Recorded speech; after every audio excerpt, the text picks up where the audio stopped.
আসসালামু আলাইকুম এভরিওয়ান, কেমন আছেন সবাই? দীর্ঘ অনেক দিন পর কিন্তু আপনাদের সাথে এই ভিডিও শেয়ার করছি আমি। তো আজকে আমি আপনাদেরকে দেখাবো কিভাবে আপনারা আপনাদের টিকটকের ডাউনলোড অপশন অফ করবেন, বা অফ করা থাকলে কিভাবে আপনারা ডাউনলোড অপশনটি চালু করে রাখবেন। সেই সেটিংসটি আজকে আমি আপনাদেরকে দেখিয়ে দেবো। তো চলুন দেরি না করে ভিডিওটি শুরু করা যাক। আমি এখন টিকটক অ্যাপসটি ওপেন করে নেব।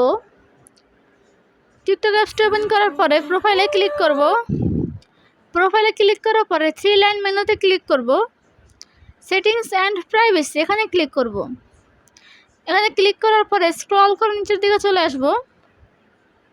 এখানে দেখতে পাবেন ডাউনলোড। এই ডাউনলোড অপশনটিতে ক্লিক করবেন। ক্লিক করার পরে এরকম একটা ইন্টারফেস শো করছে, আপনারা দেখতে পাচ্ছেন ভিডিও ডাউনলোডস। এই অপশনটা কিন্তু আমার অফ করা আছে, কারণ আমি টিকটকে যে ভিডিওগুলো পোস্ট করি সেই ভিডিও তো কেউ ডাউনলোড করতে না পারে, সেই জন্য আমি অপশনটি অফ করে রেখেছি। তো আপনি যদি চান যে আপনার ভিডিও অন্য মানুষ ডাউনলোড করুক, তাহলে অবশ্যই এই অপশনটি কিন্তু চালু করে দিতে হবে। আর যদি চান যে না, আমার ভিডিও কেউ ডাউনলোড না করুক, তাহলে অবশ্যই অপশনটি অফ করে দিতে হবে।